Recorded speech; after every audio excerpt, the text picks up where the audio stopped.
This is the Lone Crater YouTube. We hope this video helps. In this video, I will show how to remove a Toyota 4Runner spare tire. First, gather your essential tools. You'll need a lug wrench, a jack, and the specific spare tire lowering tool found in your vehicle's toolkit. Always park your 4Runner on a level, stable surface, and engage the parking brake to ensure safety before you begin. Then, locate the spare tire lowering mechanism, typically found near the rear bumper or under the cargo area. Now, let's lower that spare.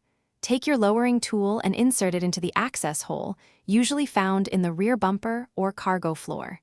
Turn the tool counterclockwise steadily. You'll feel the spare tire begin to descend. Keep turning until the tire is completely on the ground and the cable is slack. This ensures you have enough room to maneuver it out. With the spare tire on the ground, it's time to detach it. Gently slide the tire out from under the vehicle. You'll notice a retaining plate or hook in the center of the wheel, which secures it to the lowering cable. Carefully disconnect this plate or hook. Once it's free, you can fully remove the spare tire from the vehicle and move it to a safe spot, clearing your workspace.